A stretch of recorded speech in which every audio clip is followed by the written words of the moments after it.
G.B. Rogers, real estate broker from Chicago.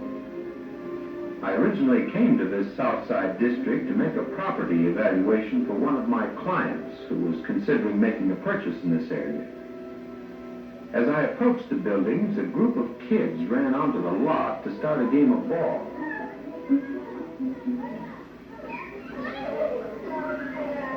Walking closer, my attention was drawn to one of the boys who didn't mingle with the gang.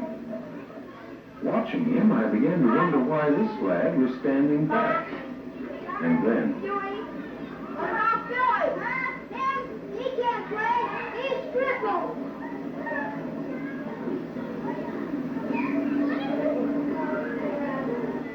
I'm told that youngsters like these aren't intentionally mean. It seems that they aren't always conscious of the implications of their thoughtless acts. Since I had the information that my client requested and a little free time before my luncheon engagement, I thought I'd talk to Billy and see if I could soothe the lad's hurt feelings.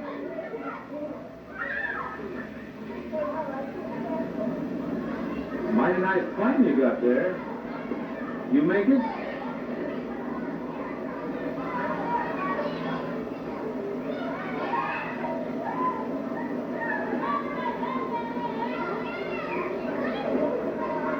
Have a stick of gum?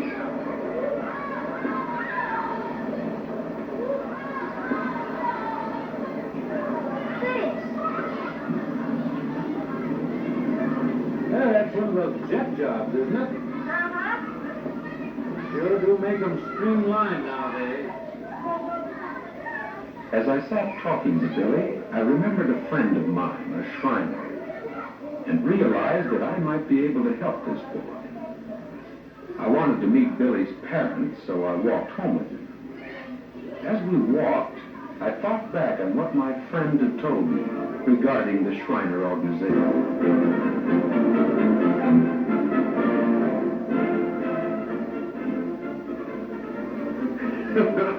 Yes, sir, G.B. We Shriners have a great deal of fun with our bright costumes and gay conventions. You should have seen our Chicago convention a few years ago. Oh, what a time we had. But we have our serious moments, too. There's one activity organized by the Shriners that we're especially proud of. Our hospitals for crippled children. The idea was born just after World War I, when the Shriners desired to honor the men who had lost their lives. They considered all the usual memorials, monuments, fountains, statues, but the members of the Imperial Council felt that something should be done that would be more of a benefit to the living as well as a memorial to the dead. It was with this in mind that they conceived the idea of organizing hospitals for crippled children. The plan was to make medical care available to children under 14 whose parents could not afford the high cost of orthopedic surgery. And this medical care was to be available irrespective of race, creed, or color. The first hospital unit was opened in Shreveport, Louisiana on September 22nd, 1922.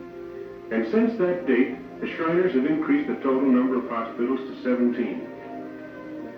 We now have a hospital at Spokane, Washington, one in Portland, Oregon, one in San Francisco, California, and one in Los Angeles, California, one in Salt Lake City, Utah, one in Twin Cities, Minnesota, one at St. Louis, Missouri, one in Lexington, Kentucky, one in Greenville, South Carolina, one in Philadelphia, Pennsylvania, and one in Springfield, Massachusetts. Then we have 4 hospitals located outside the United States. One in Montreal, Canada, one in Winnipeg, Canada, one in Mexico City, Mexico, and one in Honolulu, Hawaii. Then, of course, there's our own Chicago unit. The Medina Temple donated 17.5 acres for the Chicago Hospital, which opened officially on March 18, 1926, and which today has a capacity of 60 beds. All of these hospitals have one common objective: to provide surgical and medical treatment for crippled children. I recall one young girl who was admitted to our Chicago unit. The distortion that was present in that poor girl's legs was unbelievable. One of her legs was twisted so far out of position that the right foot was in a reversed position to the left foot. The distortion also caused the legs to move in abnormal arcs when they were bent. And the girl was incapable of some of the most simple physical movements. The improvement after the first operation was phenomenal. In the leg that had been operated on, the movements were practically normal. For the first time, the girl was able to walk with her feet in a normal position. It was really something to watch her take those first unaided steps.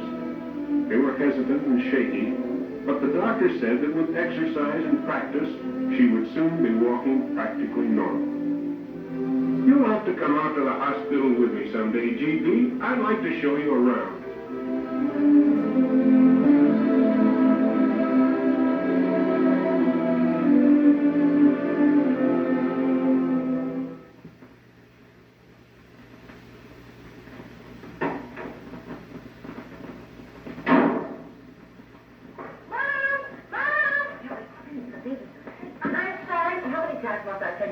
Slam the door. Oh, excuse me. Mom, this is Mr. Rogers. Oh, how do you do, Mr. Rogers? How do you do? Billy and I met down on the ball field. He said you could fix my leg, Mom. I didn't say that I could fix it, Billy. But I do think with proper medical treatment, it might be returned to normal. Well, I know, Mr. Rogers, but such things cost money, and, well, I'm afraid we just don't have that much to spare. The medical service I have in mind, Mrs. Martin, you couldn't buy with all the money in the world. No, the hospital I'm thinking of will treat Billy's leg absolutely free of charge. That is, of course, if you can qualify. Mr. Rogers told us all about the Shriners Hospital for Crippled Children. I was so excited I could hardly wait to make an application for Billy. Even as Mr. Rogers was leaving, I was making plans to go out to the Shriners Hospital.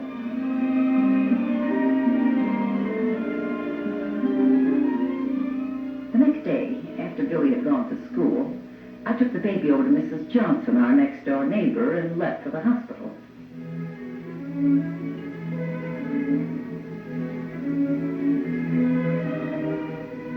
When I got there, the lady in the office helped me fill out my application blank.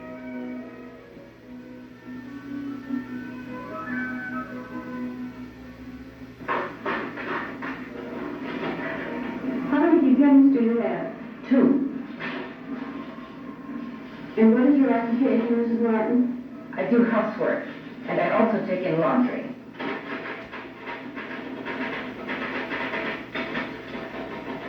And your husband's occupation? Mr. Martin was killed in an automobile accident about a year ago. As I answered her questions, I worried about Billy's chances of being accepted. I was afraid that he might be disqualified because of our religion. It was a great relief to find that religion was not mentioned at all in the application. I took the papers home with me, and my younger brother, who's an amateur photographer, took the pictures required. Our family doctor verified the condition of Billy's legs, and Mr. Rogers' friend from the shrine sponsored Billy's entrance to the hospital. Then the papers were turned over to the hospital's board of governors, and we waited anxiously for their decision.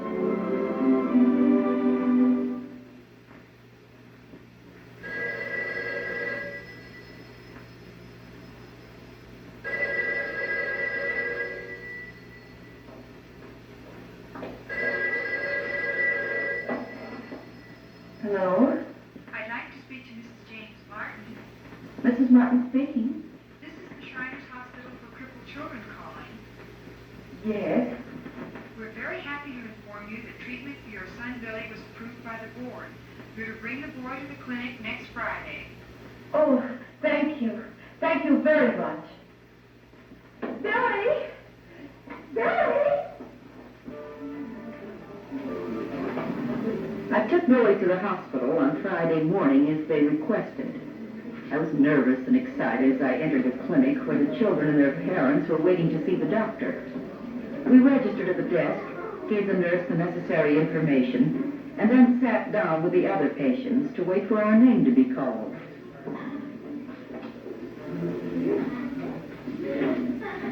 After a short wait that seemed like hours, the nurse asked us to go with her. She took us down a long hall.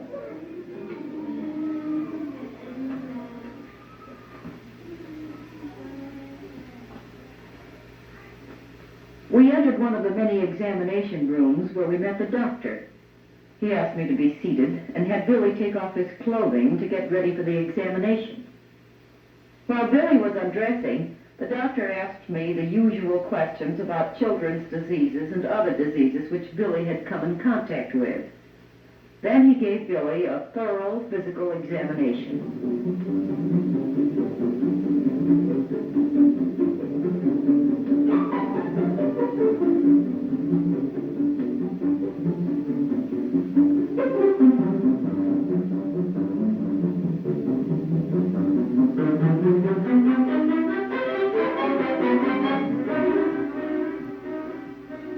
After the examination was completed, Billy was taken to a room where he was photographed. In another room, they made x-ray plates of his legs so that the doctors could look at the bones. Then we reported to the desk in the clinic where Billy's name was placed on the waiting list. I was wondering what I should do about Billy's schoolwork when he's admitted to the hospital. I don't want him to get behind. Oh, he won't, Mrs. Martin. We have our own school here at the hospital, and a very excellent school, too. Our teachers are supplied by the Chicago Board of Education.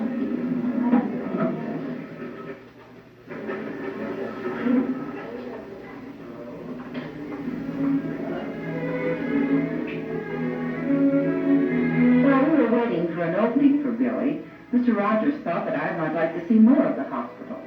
He made special arrangements with his Shriner friends so that we could see the hospital while it was in operation.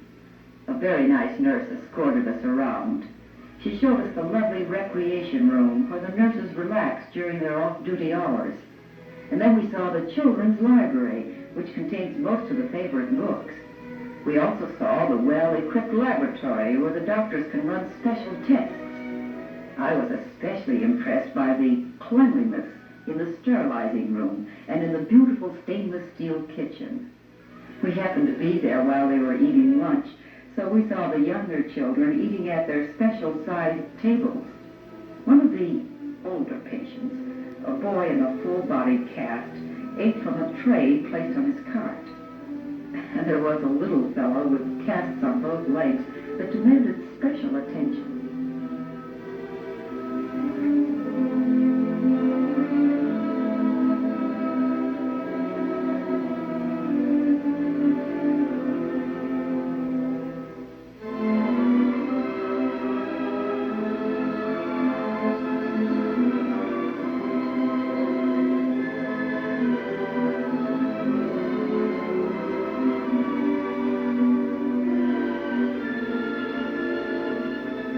When we went to the physical therapy department, the lady in charge there told us all about her work. As physical therapist, it's my job to rebuild deformed and crippled bodies through physical exercise.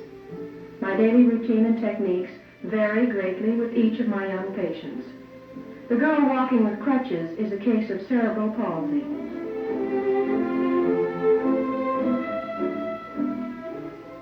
This specially constructed table, with its cubicles designed to help the child stand in an erect position, will aid her in the development of her coordination.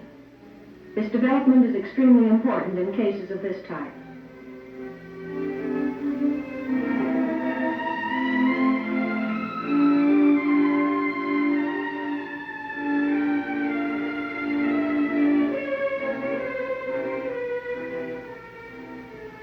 I find my patients are like most children. They want to have fun. Special equipment, such as this exercycle, furnishes that fun and makes certain that this boy with spina bifida will faithfully complete his exercises.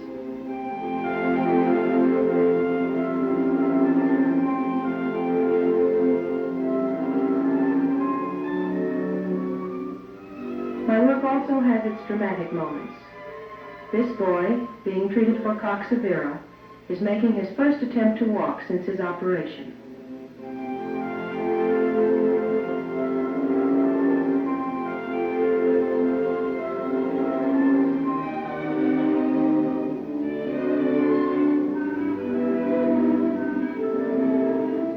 As soon as the muscles of his legs have developed enough, he will be trained to use crutches, and then, as the muscles grow stronger, he will dispense with the crutches altogether.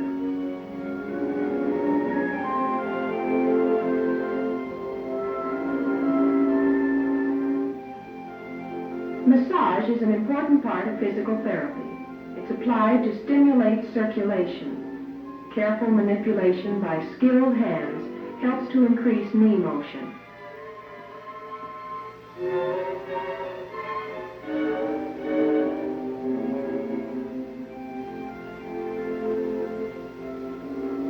This before-mentioned treatment, supplemented with normal exercises, such as climbing these specially designed stairs, will soon have the newly operated leg functioning normally, making it no longer necessary to use crutches.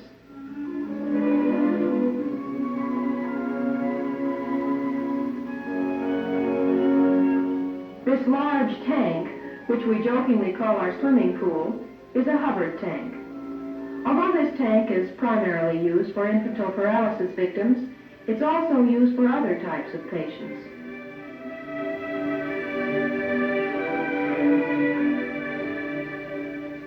The buoyancy of the water makes the movements easier, and the warmth relaxes the muscles and relieves pain that might otherwise accompany the movement.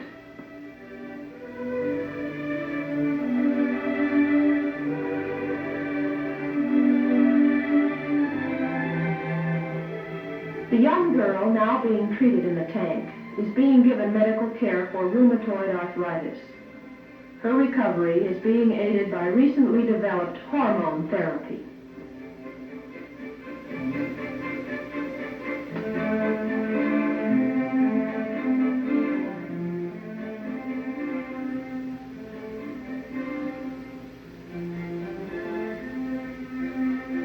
As we were thanking the nurse for showing us around the hospital, I noticed the waiting and visiting room. I entered the room to have a better look. There's one thing I can't understand about this hospital, Mr. Rogers. What's that, Mrs. Martin? Well, it must cost an awful lot of money to run a place like this. I don't see where they get all the money. Well, each Shriner is assessed $5 annually. Do the Shriners contribute all of the money? No. Contributing memberships can be purchased by any person, association, corporation, or club. Also, money is left to the hospitals by bequests or endowments. Then anyone can contribute to the Shriners Hospital. That's right.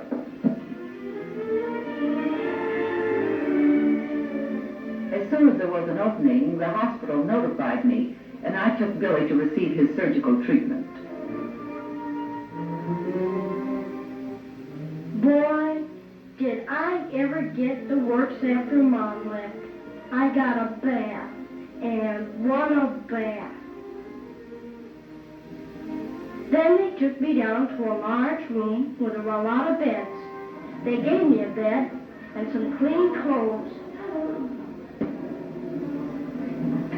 You're new here, aren't you? What's your name? Billy. Hey, you want to come to our town meeting? Sure. Come on. Come on, let's go.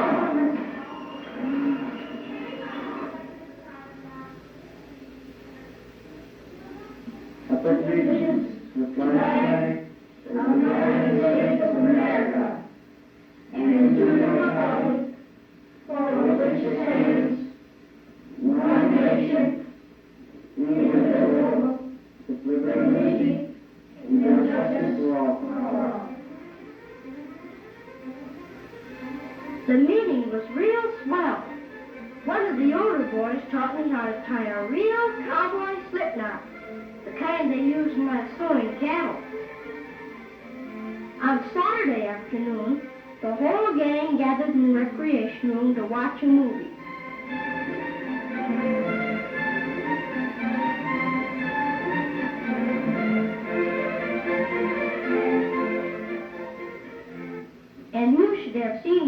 they had in the recreation room. A real train.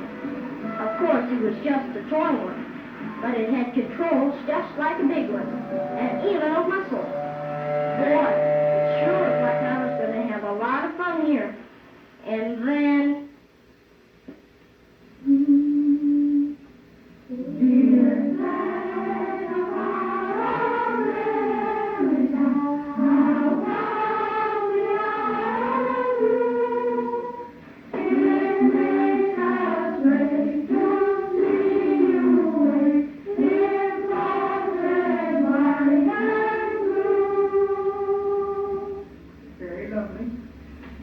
Now the third grade pick out your... Boy, oh boy. I was hoping for a vacation, and this is what I got. And the books, they were the same old books I had at my regular school. And school wasn't all. They gave me shots in the arm for smallpox and diphtheria.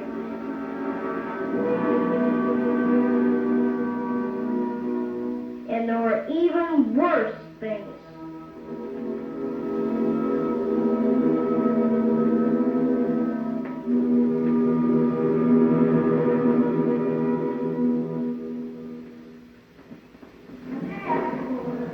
On Monday morning, all the doctors used to come around to see us. That's right. On Monday morning, we doctors, along with the key staff members of the hospital, assemble for ward rounds. These rounds are a very important part of the hospital procedure, for at this time we observe the condition of each patient and discuss the particulars of each case. Each technician and doctor contributes to the discussion according to his specialized part of the treatment, and notes are taken to guide future care.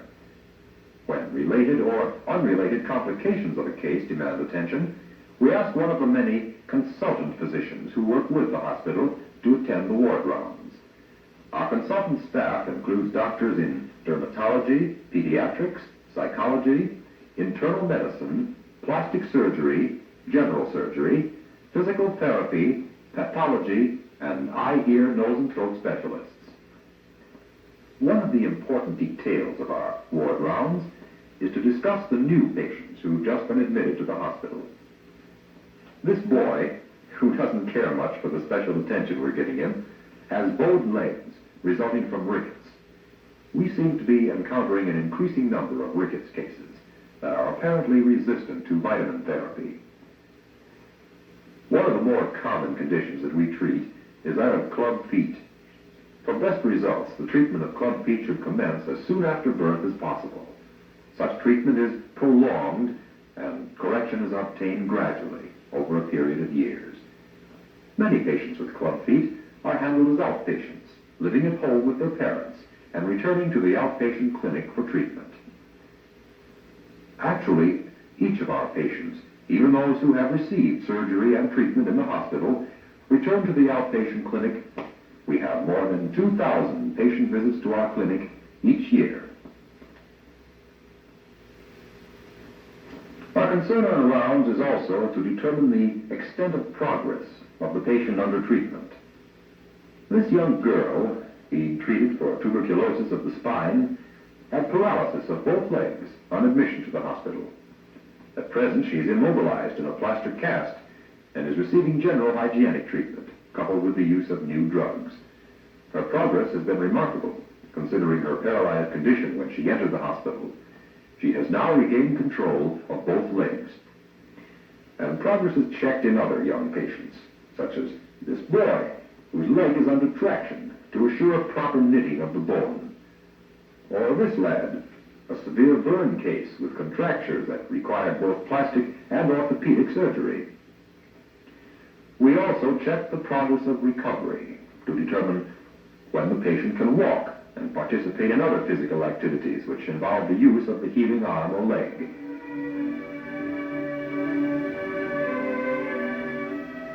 An important part of ward rounds is our discussion of proposed treatment or changes in treatment for each patient.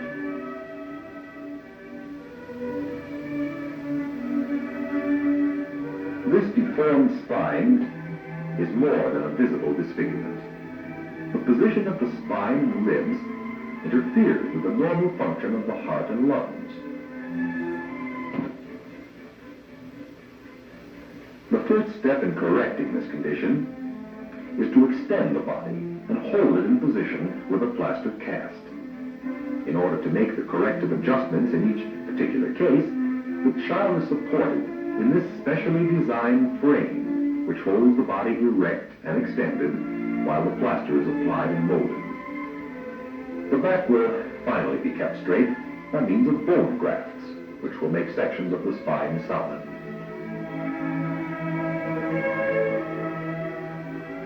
While such treatment is confining, it's to the credit of these children that they rapidly adjust to corrective treatment and show appreciation for the efforts that are made to rehabilitate them. Before making a final decision in any case, we study the x-rays carefully and call upon the hospital secretary and file clerk to obtain the records of similar cases from our extensive file, which contains a complete history of diagnosis, treatment, and final progress of each patient. We study these records carefully, comparing the case under discussion with the case histories from the files. We refer frequently to the books in our large medical library to gain an overall picture of the case, and also to study the theory of other surgeons who have had encounters with similar conditions. After comparing experiences and personal background with accepted medical technique, we study specific details of bone structure on the medical skeleton, which is kept available in the library. It's only after the most careful analysis and planning that we make the decision to operate.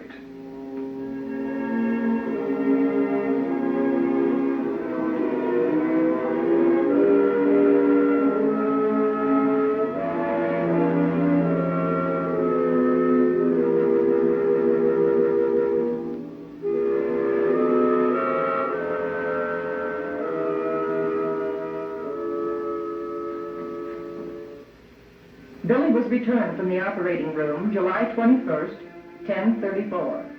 He first gained consciousness at 11:35. His pulse was 100, respiration 18, temperature 98.6. For the first 24 hours, he was placed on a fluid diet. The recovery from the operation was rapid, and in 2 days, Billy was transferred to the open ward. On August 10th, his cast was removed, and his physical therapy increased. By the following month, Billy was ready to go home.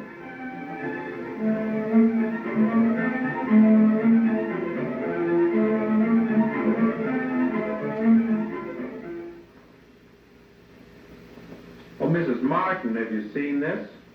Oh, my, isn't that beautiful? That's the Book of Gold. That's right, the Book of Gold. In this book are recorded the names of people that remembered the Shriners Hospital by making bequests, legacies, and gifts in their wills. These are the people that helped you get your operation, Billy. Gee, in this Book of Gold are recorded the names of those who had been mercifully mindful of little children who needed help. For them we pray God's blessings.